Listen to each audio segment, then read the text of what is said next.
حضرت سالبہ بن عبد الرحمن میرے کریم محبوب علیہ السلام کے صحابی ہیں، غریب ہیں۔ غربت بڑی اعلیٰ چیز ہے، ہاں غریبی بڑی نعمت ہے، یہ آزمائش ہے، اس میں کوئی شک نہیں، لیکن قیامت والے دن پتہ چلے گا جب غریب چھلانگ لگا کے جنت میں داخل ہو جائیں گے۔ اور امیر تو کھڑے ہیں نا، میرے نبی پاک نے حضرت عبد الرحمن بن عوف کو، حضور صبح صبح اٹھے تو نبی پاک کی آنکھوں میں آنسو تھے، فرمایا میرے عبد الرحمن بن عوف کو بلاؤ۔ حضرت عبد الرحمن بن عوف آئے تو حضور نے سینے سے لگا لیا، نبی پاک کھول کے روئے، یا رسول اللہ حضور کیا ہوا؟ فرمایا عبد الرحمن رات میں نے خواب دیکھی ہے، سارے جنت میں چلے گئے، تو پیچھے رہ گیا، میں کھڑا تیرا انتظار کرتا رہا، میں تیرے بغیر جا نہیں سکتا تھا، پھر تو آیا ہے تو تیرا سارا وجود پسینے سے بھیگا ہوا تھا۔ حضرت عبد الرحمن بن عوف تڑپ کے روئے، قدموں پہ سر رہا، حضور میری غلطی۔ فرمایا یار تیرے پاس مال بڑا ہے، تجھے حساب دیتے دیتے لیٹ ہو گئی، تیرے بیگ کھل گئے، تجھے حساب دینا پڑ گیا، تو لیٹ ہو گیا، میں پریشان ہو گیا۔ حضرت عبد الرحمن ابن عوف نے 100 گھوڑا مال اوپر رکھ کے حضرت عبد الرحمن نے حضور کی بارگاہ میں پیش کیا، کہا یا رسول اللہ یہ۔ اور پتہ ہے ایک دن کیا ہوا؟ ایک دن سرکار کے وصال ظاہری کے بعد حضرت عبد الرحمن ابن عوف نبی پاک کے گھر کے دروازے کے باہر آ کے بیٹھ گئے اور یوں سر کو پکڑا ہوا ہے، رو رہے ہیں۔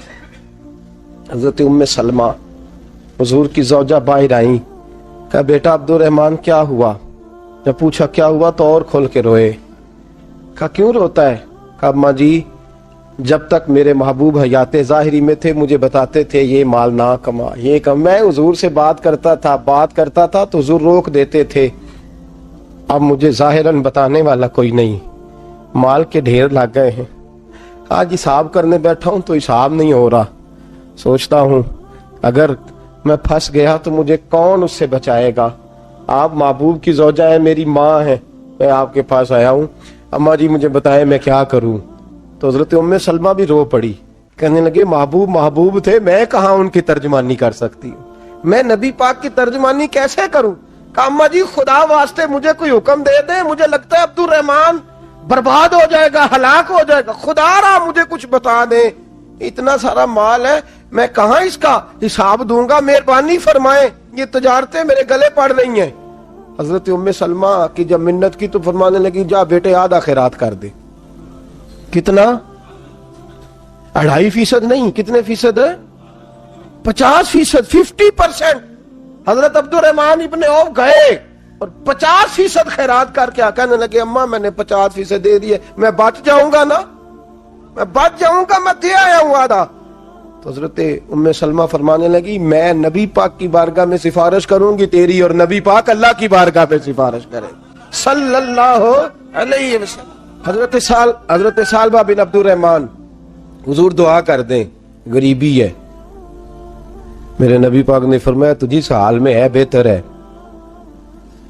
کرتے ہیں حضور نہیں دعا کر دیں، فرمایا تجھی اس حال میں ہے، تیسری دفعہ پھر آ گئے، حضور نے دعا کر دی، 4 بکریاں تھیں، چند مہینے گزرے، کچھ تجارت شروع کی، چھوٹے موٹا لین دین شروع کیا تو 40 ہو گئیں، کچھ وقت اور گزرا تو ریوڑ بن گیا، پھر گائیں بھی آ گئیں، پھر اونٹ بھی آ گئے، پھر لائنیں لگ گئی، پھر ہر وقت حضور کے قریب بیٹھنے کو دل کرتا تھا، اب لین دین کے معاملات تھے، اب ذرا طبیعت تھوڑی پیچھے ہٹنے لگی، تھوڑا دل پیچھے ہٹنے لگا، پہلے 5 نمازیں مسجد میں، پھر زور اثر کی چھٹی، میری طرف دیکھو اور دیکھو میں کیا عرض کر رہا ہوں، پھر زور اثر گئی، پھر کچھ وقت گزرا تو مغرب بھی گئی، پھر اتنی بڑی حویلی کوئی نہیں، پھر باہر جا کے مدینے سے ڈیرا لگا لیا، جمعے کے جمعے آتے، زکوٰۃ کا حکم آ گیا 2 ہجری میں، حضرت ابو ہریرہ رضی اللہ تعالیٰ عنہ امیر زکوٰۃ مقرر ہوئے، 5 اونٹوں پر 1 بکری، یہ زکوٰۃ ٹھہری۔ اب جب گئے نا اونٹ گنے اور بکریاں گننے لگے، اوہو 1 کروڑ پہ 2.5 لاکھ، کس نے دیا تھا؟ دعا کس نے فرمائی؟ اوہو اتنا، میرے پیسے بینک سے میسج آ جائے گا اتنے کم ہو گئے، اوہو بڑی مصیبت بنے گی، مجھے تو خوشی ہوتی ہے جب آتے ہیں تو اب یہ والا میسج بھی چلے گا کہ اتنے مائنس ہو گئے، توبہ توبہ، پریشانی لگ گئی، بڑی طبیعت، انکار نہیں کیا. کہنے لگے حضور سے جا کے عرض کرنا میں خود آؤں گا, اور جہاں محبوبیت ہو وہاں اتنے لفظ بھی بے ادبی ہیں, وہاں ٹھہر جاؤ, سوچتا ہوں, سمجھتا ہوں, غور کرتا ہوں, یہ جملے بھی وہاں توہین ہوتے ہیں.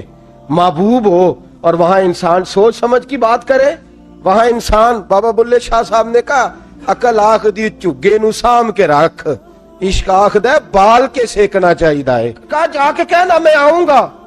سب کی زکوٰۃ لے آئے, در رسول پہ آئے. حضور نے فرمایا پہلے سالبہ کی بات بتاؤ. پتہ تھا نا پہلے سال. حضور اس نے کہا تھا میں آؤں گا. حضرت ابو ہریرہ کہتے ہیں نبی پاک نے ٹھنڈی آہ بھری, آہ ٹھنڈی. فرمایا ہلاک ہو گیا. اس کو کہا تھا نہ اس چکر میں پڑ, ہلاک ہو گیا, ہلاک. حضرت ابو ہریرہ فرماتے ہیں دو باریک باریک آنسوؤں کے قطرے بھی میں نے محبوب کی آنکھوں میں دیکھے. اپنا ہے نا تو دکھ ہوا یار, میرا اپنا تھا, ہلاک ہی ہو گیا ہے, کدھر چلا گیا ہے. ان کو بھی بعد میں خیال آیا, او ہو میں تو غریب تھا, یہ آیا کدھر سے تھا, میں تو غلامی رسول میں آتا گیا تو رب میری عزتیں بڑھاتا گیا, یہ میں کس چکر میں پڑ گیا. آئے لائنیں بکریوں کی لائے, حاضر کی. حضور وہ میں نے کہا تھا حضرت ابو ہریرہ سے میں خود آؤں گا, حضور میں خود لایا ہوں. فرمایا محبوب نے مجھے تو نہ بتا, میں تو سمجھتا ہوں, میں نے کہا تھا تو میں آ گیا ہوں. فرمایا چل اٹھا, دوڑ جا, لے جا. حضرت ابو ہریرہ فرماتے ہیں انکار محبوب نے سالبہ کو کیا, لیکن آنسو ابو بکر صدیق کے بھی نکل گئے. فرماتے ہیں درد عثمان غنی کو بھی ہونے لگا, تڑپ مولا علی بھی گئے. فرمایا جا لے جا, نہیں چاہیے تیرے پیسے. فرماتے ہیں سالبہ نے ہاتھ باندھے, کہا محبوبہ غلطی ہو گئی, حضور مجھے. فرمایا تجھے کہا نا تیرے نہیں چاہیے, نکل جا. حضرت ابو ہریرہ فرماتے ہیں جب نبی پاک نے رخ پھیرا تو صحابہ کی زبانوں پہ بھی جاری ہو گیا یہ تو ہلاک ہو گیا. کہتے ہیں مدینے میں قحط پڑ گیا. محبوب نے فرمایا بلال تو بھی آج لا. ایک خشک چھوارا حضرت بلال کا قبول ہو گیا, لیکن سالبہ لائنیں لگی یا مال کی. فرمایا جا لے جا, تیرا قبول نہیں ہے. فرماتے ہیں تڑپتے رہے ساری زندگی, اور مال کو دیکھ دیکھ کے آہیں بھرتے رہے, لیکن کریم نے اس تجارت کو قبول. حضرت ابو بکر صدیق کے پاس آئے, سرکار کے وصال, حضور قبول فرما لیں. فرمایا ساری دنیا کا قبول ہے, جس کا میرے نبی نے قبول نہیں فرمایا میں کیسے قبول کر لوں. حضرت عمر فاروق کے پاس آئے, فرمایا نہ تیرا قبول نہیں. حضرت عثمان کے زمانے میں وصال ہو گیا. عزیز یاد رکھ, تجارت وہ والی کر جو تجھے نجات دے, اس چکر میں نہ پڑ جا جو تجھے الجھا دے. قرآن مجید کی آیت آئی اقترب للناس حسابہم وہم فی غفلۃ موردون. لوگوں کا حساب قریب آ گیا ہے اور وہ ابھی بھی غفلت میں پڑے ہیں, ابھی بھی 2 کے 4 اور 4 کے 10 کر رہے ہیں, حساب کا وقت قریب آ گیا. حضرت انس آئے مسجد سے, ایک صحابی مکان بنا رہے تھے, جھونپڑی تعمیر کر رہے تھے. حضرت انس کو پریشان دیکھا, کہنے لگے انس خیر تو ہے, کوئی نئی آیت تو نہیں آئی؟ تو جناب انس کہنے لگے آیت تو آ گئی ہے, رب نے کہہ دیا کہ حساب قریب آ گیا, تیاری کر لو. جھونپڑی بنا رہے ہیں, محل نہیں, جھونپڑی بنا رہے تھے. ابھی دیوار کچی مکمل نہیں ہوئی تھی, ہاتھ جھاڑ دیے صحابی نے. ادھر رخ پھیرا تو حضرت انس کہنے لگے کہاں جا رہے ہو؟ کہنے لگے بھائی میں حساب نہیں دے سکتا, میں مصطفیٰ کے پاس جا رہا ہوں, میں نے نہیں دیوار بنانی, بس بھائی میری اس دوڑ سے بس, میں کوئی نہیں حساب دے سکتا, میں کمزور ہوں. میرے رسول کائنات صلی اللہ تعالی علیہ وسلم نے, میرے دوستو تجارت کرو لیکن اس کو عبادت سمجھ کے کرو.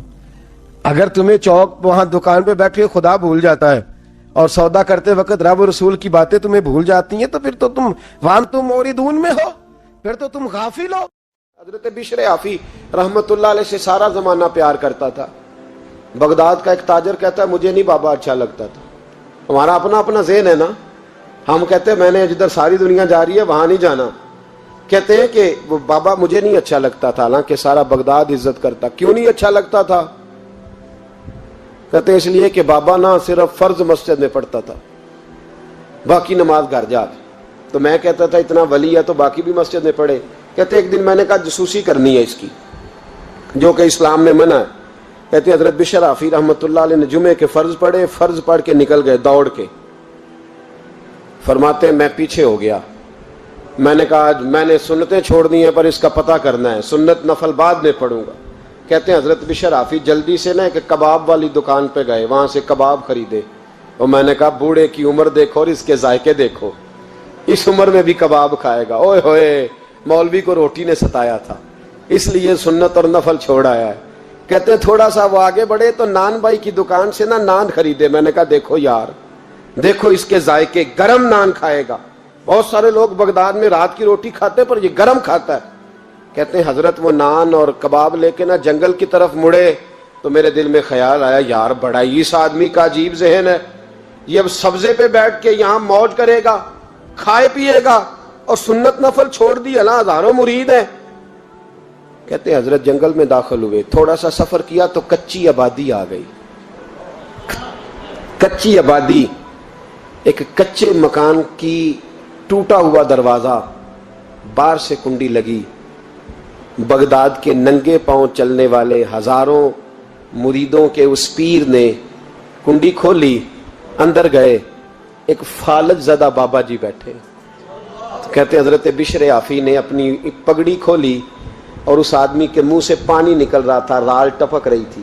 کہتے ہیں پہلے اپنی پگڑی سے منہ صاف کیا, پھر پیالے سے پانی ڈال کے منہ دھویا, پھر حضرت اس کے ٹانگوں پہ کپڑا ڈال کے روٹی کا لقمہ توڑ کے اس کے منہ میں ڈال کے کہنے لگے بابا ناراض نہ ہونا, جمعے والے دن مجھے دیر ہو جاتی ہے, ابھی تو میں نے سنت اور نفل بھی پڑھنے ہیں, ناراض نہ ہونا, مجھے دیر ہو جاتی ہے.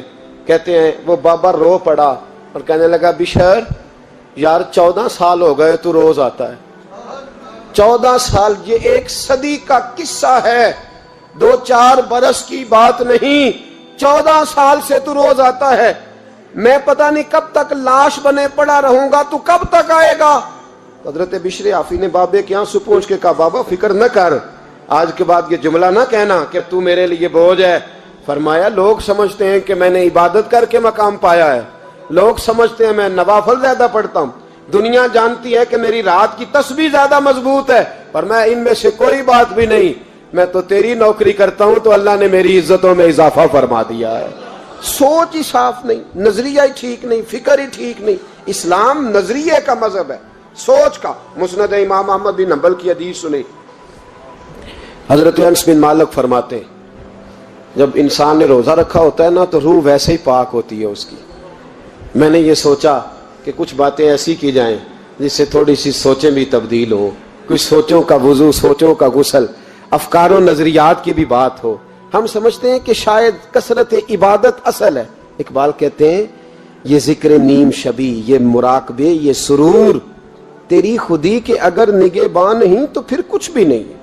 تیری خودی کے اگر, اور پھر عام چیز نہیں کہا یہ ذکر نیم شبی, سویرے شہری کا ذکر, یہ مراقبہ, یہ جو تو گھنٹوں اللہ کی یاد میں بیٹھا رہتا, یہ سرور. کہتے بے کیف عبادت نہیں, سرور والی. یہ ذکر نیم شبی, یہ مراقبے, یہ سرور, تیری خودی کے اگر نگہباں نہیں, اگر تیرے نظریے کو نہیں بدل سکے, تیری سوچ نہیں بدل سکے, تیرا ایمان مضبوط نہیں کر سکے, تیری خودی کے اگر نگہباں نہیں تو پھر کچھ بھی نہیں. اور خرد نے کہہ بھی دیا لا الہ الا اللہ تو کیا حاصل, دل و نگاہ, دل و نگاہ, دل و نگاہ اگر مسلمان نہیں تو پھر کچھ بھی نہیں. دل و نگاہ. اقبال کہتے ہیں ایک دل کا کلمہ پڑھ, دوسرا نظر کا کلمہ پڑھ, ان پہ پابندی لگا. دل و نگاہ اگر مسلمان نہیں تو پھر تو کچھ بھی نہیں, کچھ بھی نہیں. حضرت انس بن مالک کہتے ہیں میں حضور کے پاس بیٹھا تھا, حضرت عبداللہ ابن عمر بھی بیٹھے تھے, کوئی بات ہو رہی تھی, ایک حجرے میں بیٹھے تھے, دروازے پہ دستک ہوئی. مسند امام احمد میں حدیث ہے, نبی پاک علیہ السلام نے فرمایا انس دروازہ کھولو, دروازے پہ وہ بندہ ہے جس کو اللہ بغیر حساب کتاب جنت عطا فرمائے گا, وہ بندہ ہے دروازے پہ. حضرت انس بن مالک کہتے ہیں میں نے دروازہ کھولا تو بندہ دیکھا, غریب سا ایک انصاری صحابی, اور بندہ بڑا سادہ, وضو تازہ کر کے آیا ہے تو پانی کے قطرے داڑھی سے بہہ رہے ہیں, اور چمڑے کے جوتے اس نے لپیٹ کے نا تو بغل میں چھپائے ہوئے, آ کے عطایات کی حالت میں بیٹھا, حضور سے 2-4 باتیں کی, چلا گیا. ہم اس کا رنگ دیکھتے رہے اور مصطفیٰ کا کرم دیکھتے رہے. اس کو حضور نے جنتی کہا ہے. کہتے ہیں اگلے دن اسی ٹائم اسی وقت ہم حضور کے پاس بیٹھے تھے, پھر دروازے پہ دستک ہوئی. حضور نے فرمایا دروازہ کھولو, دروازے پہ وہ بندہ ہے جسے اللہ بغیر حساب کتاب جنت عطا فرمائے گا، بغیر حساب۔ کہتے ہیں دروازہ کھولا اور جیسے ہی میری نظر پڑی، بندہ بھی وہی ہے جو کل آیا تھا اور انداز بھی وہی ہے جو کل تھا، اسی طرح پانی کے قطرے، اسی طرح جوتے بغل میں، السلام علیکم، کل حضور فلاں بات کی تفصیل پوچھنی مجھ سے رہ گئی تھی، غلطی ہوگی، دوبارہ آیا ہو۔ اس نے اپنی گفتگو کی، چند جملوں میں بات سمیٹی، چلا گیا۔ فرماتے اتفاق کی بات کہ دن تیسرا، بندے بھی ہم دونوں، میں اور عبداللہ ابن عمر، حضرت انس بن مالک کہتے ہیں دونوں بیٹھے تھے، سیم ٹائم سیم ڈے۔ پھر دستک ہوئی، حضور نے فرمایا دروازہ کھولو، اور مسکرا کے فرمایا دروازے پہ وہ بندہ ہے جسے اللہ بغیر حساب کتاب جنت عطا فرمائے گا۔ کہتے ہیں کھل اٹھے ہمارے چہرے، باہر گئے، دستک ہوئی تھی، دروازہ کھولا۔ فرماتے مجھے یقین تھا وہی ہوگا جو 2 دن پہلے آیا تھا، اور میرے یقین کے مطابق ہی کام ہوا، وہی بندہ تھا جو کل بھی تھا، جو پرسوں بھی تھا، حالت اور کیفیت اور انداز بھی وہی تھا۔ پانی کے قطرے بہ رہے ہیں اور اس شخص نے جوتے بغل میں دبائے ہوئے خدمت میں حاضر ہوا، بیٹھ گیا، بات چیت کی، چلا گیا۔ حضرت انس بن مالک کہتے ہیں تھوڑی دیر ہوئی تو حضور بھی تشریف لے گئے۔ حضرت عبداللہ ابن عمر مجھے کہنے لگے یار ویسے کتنے اس کے نصیب ہیں، کتنے نصیب ہیں، کوئی آیا لے کے چلا گیا، کوئی آیا لے کے چلا گیا، کوئی عمر بھر بھی نہ پا سکا، میرے مولا تجھ سے گلا نہیں، یہ تو اپنا اپنا نصیب ہے، یہ تو اپنا اپنا، اور نہ کسی کے حال پہ طنز کر، نہ کسی کے غم کا مذاق اڑا، وہ جسے چاہے جیسے نواز دے، یہ مزاج لطف رسول ہے صلی اللہ تعالی علیہ وسلم۔ کہتے ہیں ہم لوگ گفتگو کرنے لگے، عبداللہ ابن عمر مجھ سے کہنے لگے یار ویسے پتہ کرنا چاہیے یہ کون سا عمل کرتا ہے، پتہ کرنا، جیسے ہم نہیں پتہ کرتے کہ یہ بندہ بڑا چمک گیا، پتہ کرو کون سا کاروبار کرتا ہے، ذرا اس کی جاسوسی تو کرو۔ اور بندے بھی بڑے سمجھدار ہیں، وہ سائیڈ بزنس نہیں بتاتے، وہ کہتے ہیں وہ جو میرا علیحدہ ہے وہ نہیں بتانا، کہیں یہ نہ شروع کر لے۔ حالانکہ انسان کے پاس جو خوبی، جو اللہ نے اسے دولت دینی ہوتی ہے، وہ اپنا اپنا نصیب ہوتا ہے، وہ گھر میں بیٹھے بھی اللہ عطا کر دیتا۔ وہ کہتے ہیں کہ پتہ کرو کیا عمل کرتا ہے، تو حضرت عبداللہ ابن عمر کہتے ہیں میں اس کے پیچھے ہو گیا، اس سے سلام لی، تو میں نے کہا مجھے 2-3 دن کے لیے مہمان بنا لو گے، مان نہ مان میں تیرا مہمان، 2-3 دن کے لیے مہمان بنا لو گے؟ تو کہتے ہیں مجھ سے کہنے لگا کوئی گھر میں جھگڑا ہو گیا، کیونکہ پڑوس میں تو تمہارا، قریب ہی تو تمہارا گھر ہے، میرے مہمان بننے کو جھگڑا ہے؟ تو میں نے کہا چلو ایسے ہی سمجھ لو، پر مجھے مہمان بنا لو۔ کہتے ہیں میں 3 دن اور 3 راتیں اس شخص کے ساتھ رہا، وہ کتنا صدقہ کرتا ہے میں نوٹ کرتا رہا، نماز کتنی پڑھتا ہے، اس کا کیا، میں چاہتا تھا کہ وہ عمل مجھے ملے، اس کی برکت سے مصطفیٰ نے اسے 3 مرتبہ جنتی فرمایا ہے، تاکہ وہ کیفیات مجھے بھی ملیں۔ حضرت عبداللہ ابن عمر کہتے ہیں کہ میں نے کوئی خاص چیز نہیں دیکھی، وہ عشاء پڑھتا تو فجر تک بستر پہ کروٹیں لیتا، اور میں الحمدللہ اٹھ کے تہجد بھی پڑھتا، نوافل بھی پڑھتا۔ کہتے ہیں وہ 1 سپارہ پڑھتا، میں 3 پڑھتا۔ فرماتے اس نے 3 دنوں میں کھجور بھی صدقہ نہیں دیے کہ کھجور بھی، اور میں نے بڑے بڑے غریبوں کی مدد کی۔ میں کہنے لگا کہ عمل تو میرا زیادہ ہے اس سے، پھر خوبی کیا ہے؟ خاص توجہ کرنا، اسلام اور دین کا جو فکری اساس، جو فکری اساس ہمیں صحابہ نے دی۔ حضرت عبداللہ ابن عمر کہتے ہیں میں نے تیسرے دن اسے کہا بھائی اللہ تیرا بھلا کرے، تو نے بڑی خدمت کی، میں نے جانا ہے میرا کوئی جھگڑا نہیں ہوا تھا، میں تو بس تیرا عمل دیکھنے آیا تھا کہ تو عمل کیا کرتا ہے۔ تو وہ صحابی کہتے ہیں مجھے کہنے لگے یار تو میرا عمل دیکھنے آیا تھا، مجھے بتا تو صحیح کیا نے، اور کیوں دیکھنے آیا میرا عمل، تجھے کیا ضرورت پڑی میری جاسوسی کی؟ تو کہتے ہیں مجھ سے جب اس نے سوال کیا تو میں نے اس کو کہا بھائی تو 3 دن آیا نا، ہم بیٹھے ہوئے تھے؟ کہا ہاں میں آتا رہا ہوں۔ کہا 3 دن نبی پاک نے فرمایا اللہ تجھے بغیر حساب کتاب جنت عطا فرمائے گا۔ تو میں چاہتا تھا کہ میں ذرا جاسوسی کروں، ذرا دیکھوں، کھوج لگاؤں کون سا ایسا عمل ہے، آپ بھی ذرا دھیان دیجئے گا کون سا ایسا عمل ہے۔ حالانکہ تو عشاء پڑھتا ہے اور اٹھ کے فجر پڑھتا ہے، میں تہجد بھی پڑھتا ہوں، تیرا سپارہ 1 ہے میرے 3 ہے، کون سا ایسا عمل ہے جس کے سبب تجھے جنت ملے گی؟ کہتے ہیں وہ صحابی کہنے لگے یار کوئی ایسا عمل نہیں، کوئی شے نہیں، میں اس قابل ہی نہیں، من نانم کے من دانم، جو میں ہوں مجھے پتا ہے۔ کہا پھر کوئی بات تو ہوگی، تیری مہربانی بتا دے، میں نے 3 دن 3 راتیں محنت کی ہے، بتا دے۔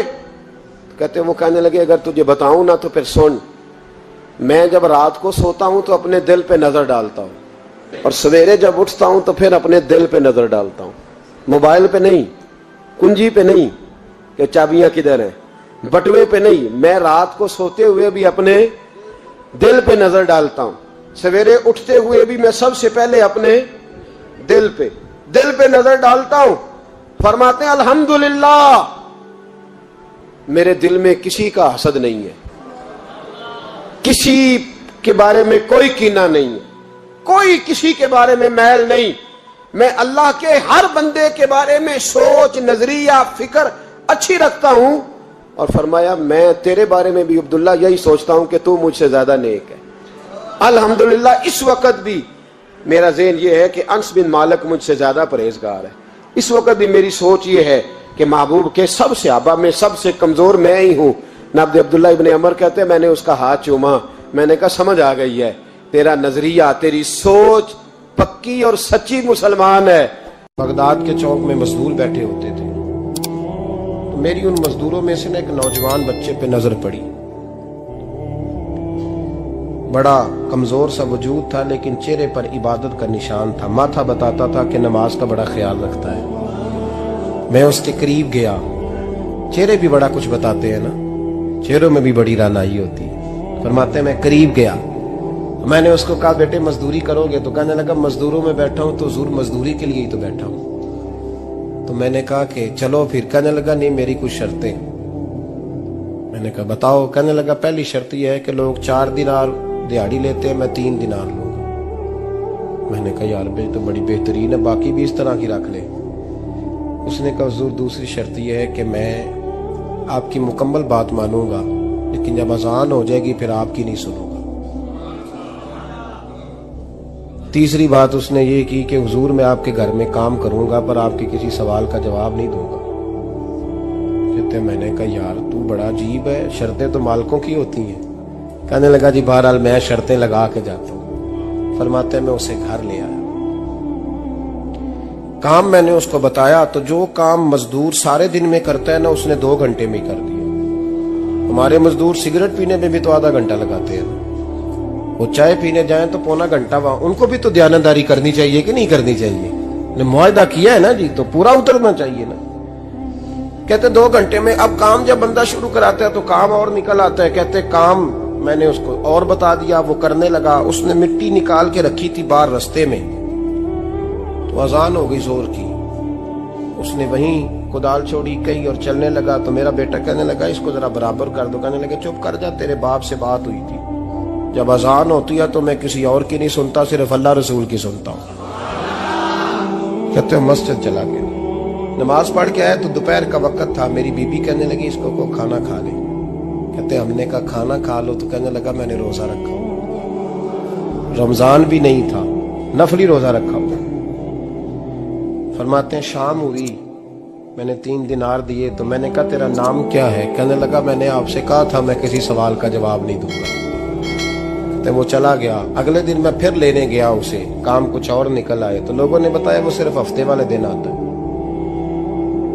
میں نے کہا کیوں؟ کہنے لگے جی وہ کہتا ہے میرا ہفتے کا خرچہ 3 دینار ہے، جب 3 دینار کما لیتا ہوں تو باقی سارا ٹائم اللہ رسول کی ذکر میں گزار دیا کرتا ہوں۔ فرماتے ہیں عجیب۔ اگلے ہفتے میں پھر لینے گیا، میں نے پورا ہفتہ انتظار کیا کہ کام اسی سے کرانا ہے۔ میں جب گیا تو میں نے کہا چلو، کہنے لگا میری شرطیں یاد ہے نا؟ اور میں نے کہا یاد ہے بھائی ساتھ چل۔ فرماتے ہیں کام کرایا، 2-3 ہفتے وہ آتا رہا۔ ایک ہفتے میں گیا تو لوگوں نے کہا حضور آج نہیں آیا، کیوں؟ کہنے لگے بیمار ہو گئے۔ کہاں گھر ہے؟ کہنے لگے بغداد کے قبرستان کے پیچھے جو کچی آبادی ہے اس میں رہتا ہے۔ فرماتے میں گیا، دروازے پہ دستک دی تو کہنے لگا حضور آپ ہیں؟ دروازہ کھولا ہے، آ جائیے۔ فرماتے ہیں میں اندر گیا تو میں نے کہا تمہیں کیسے پتا چلا میں آیا ہوں؟ کہنے لگا حضور اللہ والے ہو، آپ نہیں آنا تھا، ورنہ امیر تو غریبوں کا پتہ لینے کوئی نہیں آتے۔ کہتے میں قریب گیا تو کہنے لگا میں آپ کا انتظار کر رہا تھا، تیز بخار ہے، تپ رہا۔ جیب سے کچھ پیسے نکالے، کہنے لگا یہ پیسے رکھ لیں۔ ایک انگوٹھی نکالی،